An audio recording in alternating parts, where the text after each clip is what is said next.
O primeiro que vai falar hoje com a gente é o Luiz Marcos Ferreira. Ele é mestre em filosofia e atualmente doutorando em filosofia pela Unifesp, também professor das Faculdades Integradas Maria Imaculada, e vai trabalhar hoje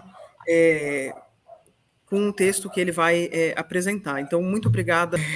A palavra é sua, professor Luiz Marcos. Bom, muito obrigado pela a organização do evento, pela participação, pela oportunidade. Eu já vou passar a leitura do texto.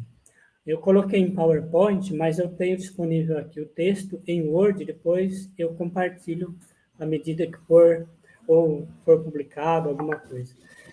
Eu já posso ir direto ao texto, né? Tenho 15 minutos, 20. Bom, Epiteto e a ansiedade. A ansiedade é só uma reflexão que eu me propus a fazer, que eu tenho feito recentemente. Como é sabido que parte do problema expresso pelo sentimento de vazio, de sentido, que leva as pessoas a procurar psicólogo ou um psiquiatra, um vazio existencial. E a depressão há muito discutidas nas áreas de saúde. Apresentam-se cada vez mais como doenças do século XXI, ponto alto das investigações atuais, considerar essas doenças como muito presentes no século XXI. O fato de o homem, na maioria das vezes, não saber o que quer, deveria servir para que tal importância a respeito de tal sentido fosse substituída por uma profunda reflexão sobre o sentido da vida. Como é que eu mudo aqui, Tainan?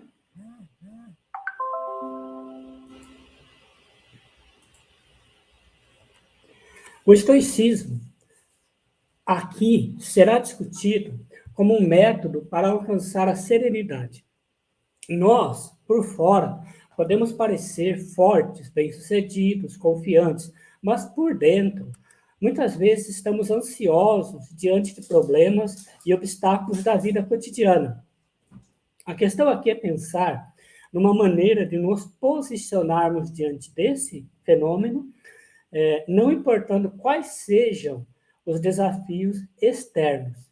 Nisso consiste essa reflexão sobre a dicotomia do controle e a cláusula de reserva dos estoicos, tentando integrar, em certa medida, essa sabedoria às técnicas derivadas da terapia cognitivo-comportamental e resultados recentes de pesquisas científicas baseadas em evidências que podem nos ajudar a assumir o controle da nossa vida. Trata-se, portanto, de pensar como gerenciarmos melhor nossos conflitos, aproveitarmos nossos maiores medos e fraquezas, incorporarmos e articularmos valores e virtudes, tomar decisões positivas e equilibradas e alcançar a felicidade autêntica, eudaimonia. Assim, da dicotomia do controle, nós extraímos a seção 1 e a 9, que diz o seguinte, no manual do Epiteto, do Enchiridion. Das coisas existentes, algumas são encargos nossos, outras não. São encargos nossos o juízo, o impulso, o desejo, a repulsa, em suma, tudo quanto seja ação nossa. Não são encargos nossos o corpo, as posses, a reputação, os cargos públicos, em suma, tudo quanto não seja ação nossa. A doença é entrave para o corpo, mas não para a escolha, se ela não quiser. Claudicar é entrave para as pernas, mas não para a escolha. Diz isso para cada uma das coisas que sucedem contigo e descobrirás que o entrave é próprio de outra coisa e não teu. O conhecimento dos estoicos, recentemente descoberto e bem estudado atualmente, principalmente na busca por serenidade, num mundo como o nosso, tão agitado, barulhento, que só tem aumentado.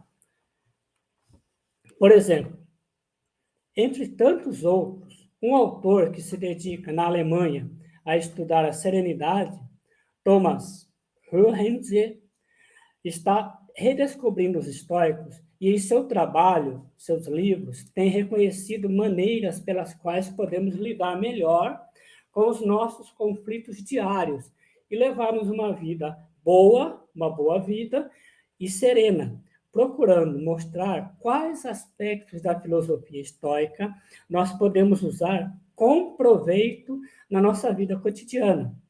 E aí aparece o conceito de serenidade, euroias, e o conceito de ataraxia, que é a paz, conforme Epiteto. Disso, uma pequena reflexão sobre o que se denomina a busca da felicidade, o desejo por aquilo que ainda não possuímos, como diz André Comte Sponville, deve orientar já uma direção também nesse sentido. Nada desejo do passado. Já não conto com o futuro. O presente me basta. Sou um homem feliz, porque renunciei à felicidade. Isso está num livro, num pequeno livrinho dele, chamado A Felicidade Desesperadamente.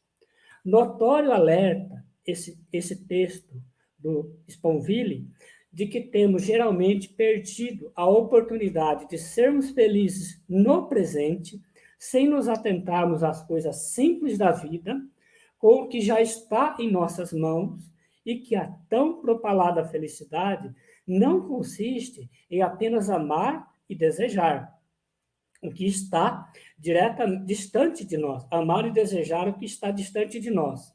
Como é visto nos estoicos, busquemos a sabedoria para interpretar o mundo em torno de nós e nos empenharmos em refazer os caminhos. Outro autor, já dos anos 30, 40, 50, 60, hoje em dia não tão estudado, Rollo May, psiquiatra, ele desafia a ideia de que a saúde mental é viver sem ansiedade. Então, o Rollo May ele tem essa posição de que a ansiedade ela não precisa estar ausente para nós termos um conceito de saúde mental. Então, ele faz um desafio em várias obras dele, né? Inclusive nesse Psicologia e o Dilema Humano, ele explora a ideia de como podemos aliviar o tédio, aguçar a sensibilidade, produzir a atenção necessária para preservar a existência humana. Vê uma ligação que vai da ansiedade até a inteligência, a criatividade, a originalidade. E ele tenta mostrar também, nos seus escritos, que devemos buscar nos afastar de formas destrutivas para formas positivas de lidar com a ansiedade, sugerindo que a ansiedade pode impulsionar uma mudança pessoal, pois é apenas confrontando e lidando com ela que a autorrealização pode ocorrer. Quanto a esse desafio que o Rollo May propõe, em compreender a ansiedade como essencial para o ser humano, dado ser impossível viver sem ela, sem que ela apareça, tem amparo nas pesquisas mais recentes, né? Mas a ansiedade torna-se um problema se passa a prejudicar o indivíduo. Nesse slide, eu coloco a discussão e remeto às pesquisas que têm sido feitas na área da psiquiatria e da psicologia a partir de transtornos de ansiedade generalizada. Eu coloquei um link de um vídeo aí, né, da Associação Brasileira de Psiquiatria, que tem uma discussão sobre isso, né? Só que aqui eu estou dizendo, o Rollo May, ele tinha mais ou menos essa posição que é contemporânea, e ele viveu 50 anos atrás, 40 anos atrás, né? Então, eu coloquei o link aí para quem tiver interesse em aprofundar depois. E agora chegamos a Epiteto. Recentemente, relendo o capítulo 13 do Entretien, do Epiteto, tem um capítulo 13, desse livro aqui, o volume 2 do Entretien, capítulo 13, sobre a ansiedade, que vai da página 49 a 53, e o Epiteto diz o seguinte, a tradução aqui é minha, mas se tiver algum problema depois, o professor Denucci me corrige. A ansiedade, ela decorre de um desejo impossível de se realizar, que a ansiedade origina-se de um desejo irracional. E o conhecimento é uma fonte de confiança. Então, esses são subitens que ele vai trabalhar nesse capítulo 13 da obra, e no final ele diz, o conhecimento é uma fonte de confiança. Assim, é este o caso também conosco. O que nós admiramos? As coisas exteriores. Aqui nós aplicamos as coisas exteriores. E temos ainda dúvidas quanto ao porquê de experimentarmos medo ou ansiedade? O que pode acontecer quando consideramos os acontecimentos como males? Não está em nossas forças, não está em nossas forças não ter medo. Não está em nossas forças não ter ansiedade, segundo o Epiteto, na citação que está aí no slide. Continuando, a ansiedade, então, é um dos males frequentes na atualidade e pode tornar a vida de quem a experimenta, muito difícil, a ponto de necessitar tratamento especializado na psicologia e na psiquiatria. Uma característica que se nota nas pesquisas é que a ansiedade passou a designar estados psicológicos em que um indivíduo entra em conflito consigo mesmo, certo? E aí tem a referência aí da Lancet de um artigo. Para Epiteto, como na atualidade, uma paixão que coloca o indivíduo nesse conflito interior desemboca no que é dito hoje como ansiedade, e até na noção de angústia, ressaltando que a ansiedade nasce quando o indivíduo não se contenta com os resultados de seus conhecimentos, dos seus esforços, passando a buscar respostas nas coisas exteriores, em território onde ele não tem controle. Daí a insegurança psicológica presente na ansiedade, como também a entendemos em Epiteto, que seria consequência da falta de juízos firmes e determinados dos objetivos a que o indivíduo direciona seus desejos, como na dicotomia do controle, em que o indivíduo, na medida em que tenta controlar coisas fora do seu domínio, termina ansioso. Citando Epiteto, abro aspas, ele ignora que quer aquilo que não lhe pode ser concedido e que não quer as coisas que não podem ser evitadas. Ele nem mesmo sabe o que lhe é próprio e o que é de outro. Se ele o soubesse, nunca sofreria entrave ou constrangimento. Não ficaria ansioso. Nas diatribes 2, 13 e 8. Essa referência embaixo do Descartes é que eu encontro, como eu encontro em Kant, encontro também em Descartes a influência do estoicismo, né? E nesses juízos firmes e determinados, eles estão nas paixões da alma, né? Aqui, ressalto mais uma vez o Enquiridion, o manual. Das coisas existentes, algumas são encargos nossos, outras não. São encargos nossos, e aí ele vai, como eu já li acima, por natureza, as coisas que são encargos nossos são livres, desobstruídas, sem entraves. As que não são encargos nossos são débeis, escravas, obstruídas de outrem. Se o indivíduo aplicar-se em conhecer-se a si mesmo, conhecer a si mesmo, redirecionar suas metas, seus objetivos, não haverá motivos para perturbação, que o distancie da tranquilidade e da consciência tranquila.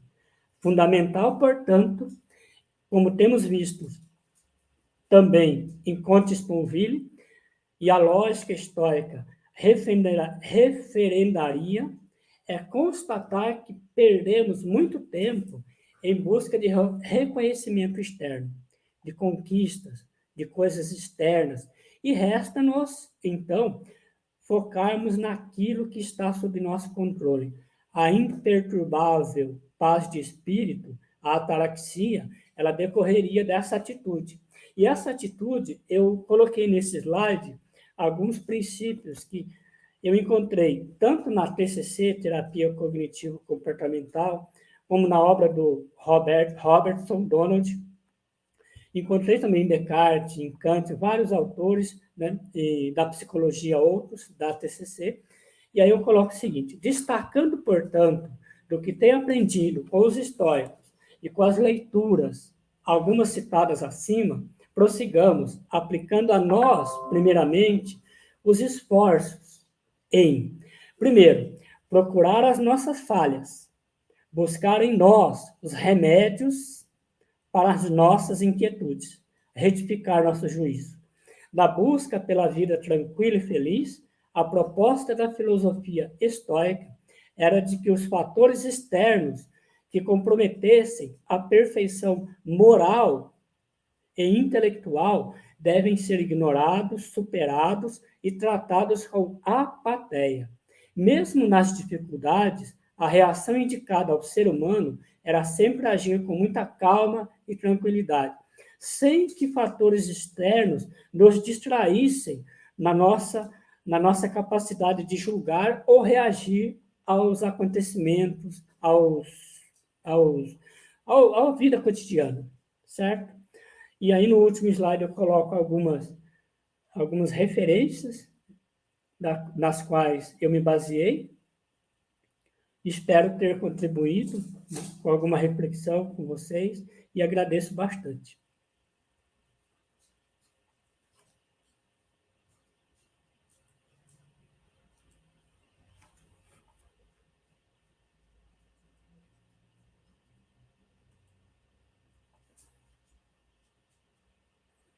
Eu não estou ouvindo? Desculpe, professor Marcos.